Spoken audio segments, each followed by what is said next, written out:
ආයිබෝවන් කියලා ඔයාලා හැමෝම සාදරයෙන් පිළිගන්නවා KP Coding channel එකට. ඉතින් ඔයාලා මේකතු වෙලා ඉන්නේ C programming video series එකේ 19 වෙනි වීඩියෝ එකත් එක්ක. අපි මේ වීඩියෝ එකේදී කතා කරමු loops වලට අදාළව for loops එක කොහොමද C programming වලදී වැඩ කරන්න ඕනේ කියලා. අපි එහෙනම් මුලින්ම බලමු syntax එක මොකද්ද for loops වලට අදාළව කියලා. මම මෙතනදී මේ විතර වර්ණ පාවිච්චි කරලා ඔයාලට මේක තේරුම් කරලා දෙන්න පහසු වෙන්න. මෙතනදී මතක තියාගන්න ඕනේ අනිවාර්ය දෙයක් තමයි for කියන වචනේ අපි ලියා ගන්න ඕනේ simple අකුරු වලින්.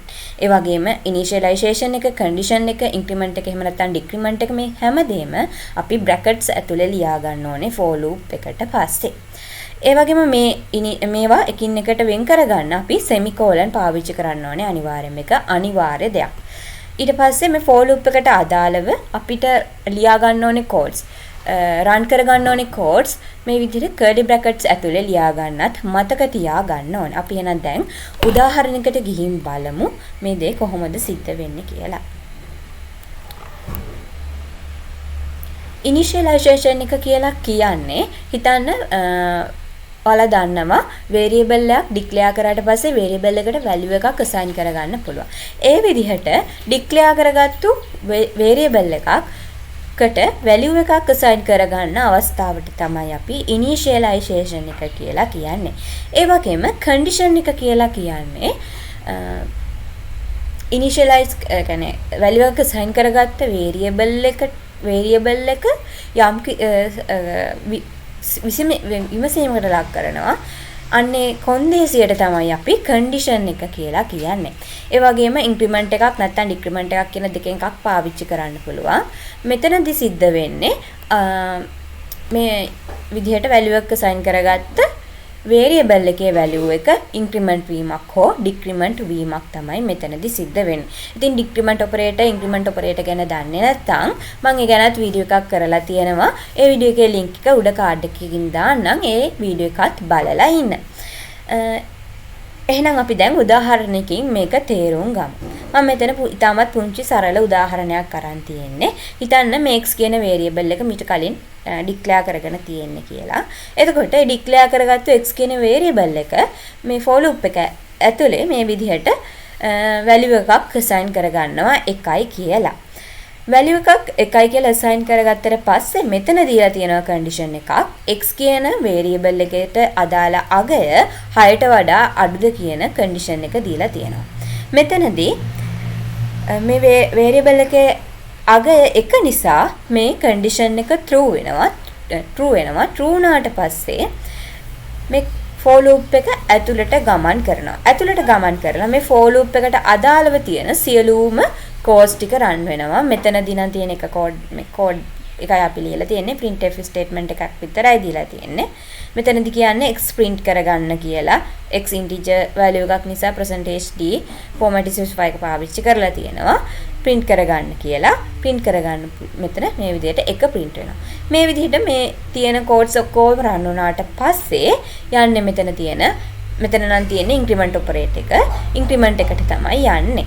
increment එකට ගියාට පස්සේ x වල අගය එකකින් වැඩි වෙනවා. ඒ කියන්නේ x 1යි තිබ්බ value එක x වල අගය 1යි කියලා තිබ්බ එක 2 බවට පරිවර්තනය වෙනවා. පරිවර්තනය වුණාට පස්සේ නැවත condition එකට ගිහිල්ලා condition එක true වෙනවද false වෙනවද කියලා බලනවා. මෙතනදී නම් 2 නිසා condition එක true වෙනවා. true වුණාට පස්සේ නැවතත් for loop එක ඇතුළට ගිහින් codes ටික run වෙනවා. 2 කියලා මේ විදිහට output එක පෙන්නනවා.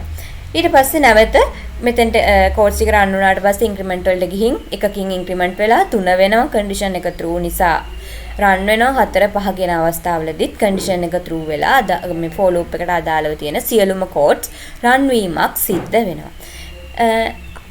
5 කියන අවස්ථාවේදී print වුණාට පස්සේ නැවත increment operator එකට ගියාම x වල අගය 6 බවට පරිවර්තනය වෙනවා. 6 වුණාට පස්සේ මෙතන condition එක true වෙන්නේ නැහැ. මොකද x වල අගය 6ට වඩා අඩු නැති නිසා. එතකොට false වුණාට පස්සේ මේ for loop එකට අදාළව තියෙන codes එක run වීම නතර වෙලා for loop එකෙන් එළියට ගමන් කිරීමක් සිද්ධ වෙනවා. ඉතින් මේ ක්‍රියාවලිය තමයි for loops වලදී සිද්ධ වෙන්නේ. මම මේක තව චුට්ටක් පැහැදිලි කරන්නම් මේ syntax එකත් එක්ක. ඉනිෂියලයිසේෂන් එකෙන් පස්සේ කන්ඩිෂන් එකට යනවා. කන්ඩිෂන් එකේදී true වෙනවා නම් for loop එක තුලට ගිහින් සියලුම codes run වෙනවා. නමුත් පළවෙනි අවස්ථාවේදීම condition එක false වුණොත් for loop එකේ තියෙන කිසිම code එකක් run වෙන්නේ නැහැ. for loop එකෙන් එළියට ගමන් කරනවා. නමුත් true වුණොත් මේ for loop එකේ තියෙන codes ඔක්කොම run වුණාට පස්සේ increment එකට එහෙම නැත්නම් decrement එකට ගමන් කරනවා. මේ increment එකට decrement එකට ගියාට පස්සේ අදාළ ඉන්ක්‍රිමන්ට් වීමක් හෝ ඩික්‍රිමන්ට් වීමක් සිද්ධ වෙලා නැවත කන්ඩිෂන් එකට ගිහින් කන්ඩිෂන් එක true වෙනවද false වෙනවද බලනවා. මේ හැම අවස්ථාවකදීම true වුණොත් නැවත for එක ඇතුළට ගිහින් අදාළ codes run වෙනවා. for කන්ඩිෂන් එක false වෙන අවස්ථාවක් ආපු ගමම for loop එකෙන් එළියට යනවා. codes run වීම for loop එක ඇතුළේ තියෙන codes run වීම නතර වීමක් සිද්ධ වෙනවා. ඉතින් මේ විදිහට මේ for loop එක නැවත repetition වීම පුනරාවර්තනය වීම රඳා පවතින මේ increment එක නැත්තම් decrement එක මත ඒ වගේම මේ condition එක true වෙනවද false වෙනවද කියන දේ මත. ඉතින් මේක තමයි සරලම සිදුවීම මේ for loop වලදී සිද්ධ වෙන. එහෙනම් අපි දැන් බලමු code blocks වලට ගිහින් කොහොමද for loop එකක් C programming වලදී code කරගන්නේ කියලා. මුලින්ම අපි ඒකට අදාළ variable එක declare කරගන්න ඕනේ. කියන්නේ for loop එක repetition වීමට අදාළ variable එක declare කරගන්න ඕනේ. ඒකට declare කරගන්න නම් අපි මොකද්ද සිද්ධ කරන්නේ කියලා හිතලා බලමු. මට ඕන 9 ඉඳලා 1 ඉලක්කම වෙනකන් අනුපිළිවෙලට print වෙන්න. ඒ කියන්නේ අඩුවීමට print වෙන්න. ඒ කියන්නේ 9 8 7 6 විදිහට එක වෙනකම් print කරගන්න ඕනේ. ඒ නිසා මම x කියලා variable එකක් මේ විදිහට print declare කරගන්නවා. integer විදිහට මේ විදිහට declare කරගත්තා. ඊට පස්සේ අපිට පුළුවන් for loop එක පටන් ගන්න. for කියලා දාගෙන brackets open කරගන්න ඕනේ මුලින්ම. මේ විදිහට brackets open කරගත්තා. මට ඕනේ මම කිව්වේ 9 ඉඳලා එක වෙනකම් print කරගන්න තමයි මට ඕනේ කියලා. ඒ නිසා මම මෙතන initialize කරගන්නකොට x කියන variable එකට value එකක් assign කරන්නේ 9 කියලා. මොකද මට මුලින්ම print වෙන්න ඕනේ 9 කියන ඉලක්කම. ඊට පස්සේ තමයි ඊටු ටික print වෙන්න ඕනේ. ඒ නිසා මම මෙතන 9 කියලා variable එකට value එක assign කරගත්තා. ඊට පස්සේ මම semicolon දාගන්නවා. semicolon දාගෙන අපි ඊළඟට කරන්න ඕන කතා කරපු දේවලුත් එක්ක condition එක දාගන්න එක. අපිට කරගන්න ඕනේ කාර්ය අනුව තමයි අපි අදාළ condition එක දෙන්න ඕනේ. අපිට ඕනේ 9 ඉඳලා 1 වෙනකම් print කරගන්න. ඒ නිසා මම condition එක දෙනවා x විශාලද බිඳුවට වඩා කියලා. ඒ මොකද අපිට print වෙන්න ඕනේ 9 ඉඳන් 1 ඉලක්කම් වෙනකම් බිඳුව print වෙන්න ඕනේ නැහැ. බිඳුවට වඩා විශාල 9ට වඩා කුඩා ඉලක්කම් ටික print වෙන්න ඕන නිසා තමයි මේ විදිහේ condition එකක් දුන්නේ. ඊළඟට නැවතත් semicolon දාලා code එක වෙන් කළා. ඊළඟට කරන්න ඕනේ increment එකක් හෝ decrement එකක් පාවිච්චි කරන්න. මෙතනදී නම් අපි පාවිච්චි කරන්න ඕනේ decrement operator එකක්. මොකද අපිට අගය අඩු වෙන එක තමයි පෙන්වන්නේ. ඒ කියන්නේ 9 8 විදිහට අඩු වීමේ අනුපිළිවෙල තමයි පෙන්න ගන්න ඕනේ. නිසා මම මෙතන x minus දාලා x එකකින් decrement කරන්න කියලා දෙනවා. ඊළඟට අපි brackets වලින් පස්සේ run වෙන්න ඕනේ codes ටික මේ විදිහට curly bracket open කරගෙන දාගන්න ඕනේ. මෙතන මම 9 ඉඳන් 1 වෙනකම් print කරගන්න නිසා printf statement එකක් විතරයි දෙන්නේ. printf එකක් දෙනවා මේ විදිහට brackets ඇතුලේ percentage d දෙනවා integer x කියන්නේ integer නිසා ඊළඟට කමා දාලා x කියලා දෙනවා. මේ i කියන එක ඔයාලා දන්නවා. ඒකේ ගැන අවබෝධයක් නැත්නම් printf ගැනත් මම ඒකේ link එකත් උඩ දාන්නම් card එකකින්. ඒකට ඒ වීඩියෝ එකටත් ගිහිලා බලලා එන්න. ඒකේ මම විස්තරාත්මකව පැහැදිලි කරනවා මොකද්ද මේ වෙන්නේ කියලා printf වලදී. ඊළඟට මෙතන semicolon අපි අනිවාර්යෙන් දාගමු. දැන් එහෙනම් බලමු අපි 9 ඉඳන් 1 වෙනකම් print වෙනවද කියලා.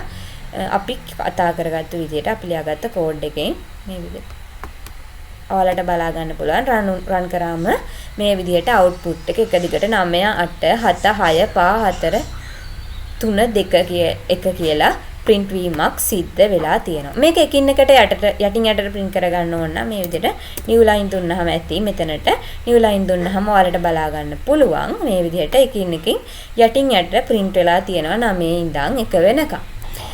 හිතන්න මට ඕනි මේ විදිහට ඉලක්කම් print කරගන්න ඕනි නෙමෙයි යම්කිසි වාක්‍යයක් 9 වතාවක් print කරගන්න.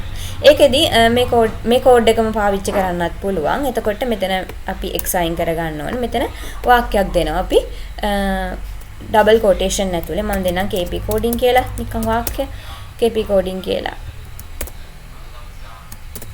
දෙන්නම්. දුන්නාම ඒක print වෙන්න තමයි ඕනේ. එකින් එක යටින් යටට print වෙන්න මම මෙතන new line එකකුත් දෙනවා. ඔයාලට බලා ගන්න පුළුවන් කෝඩ් එක රන් කරලා output එක මේ විදිහට 9 සැරයක් print වෙලා තියෙනවා. 1 2 3 4 5 6 7 8 9 9 සැරයක් kp coding කියලා print වෙලා තියෙනවා. මේකම අපිට වෙනස් විදිහකට කරගන්නත් පුළුවන්. 9 සැරයක් print කරගන්න නිසා අපි හිතමු මෙතන 1 කියලා variable එකට value එක assign කළා. value එක assign කරාට පස්සේ 9 සැරයක් නිසා එහෙම අපිට දාගන්න පුළුවන්. condition එක වෙනස් කරගන්න පුළුවන්. කුඩා හෝ සමානද 9. එහෙම නැත්නම් කුඩාද 10ට වඩා. එතකොට 9 සැරයක් print වෙනවා. හිතන්න අපිට 9 සැරයක් නෙමෙයි 99 වතාවක් print කරගන්න ඕනේ කියලා. එතකොට මෙතන condition එක වෙනස් කරගන්නවා CI කියලා. මෙතන decrement operator එකත් වෙනස් කරගන්න ඕනේ. මෙතන එකේ ඉඳන් 100ට වැඩි වීමක් සිද්ධ වෙන නිසා decrement operator එක නෙමෙයි භාවිතා වෙන්න ඕනේ increment operator එක.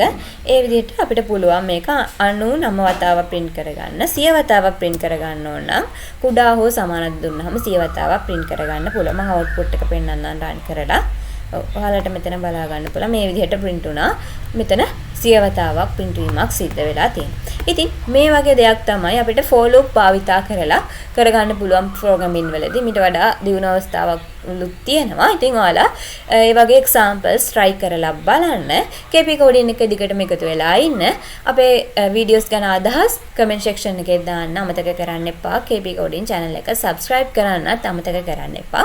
එනවා ඔයාලා හැමෝටම සුබ දවසක්.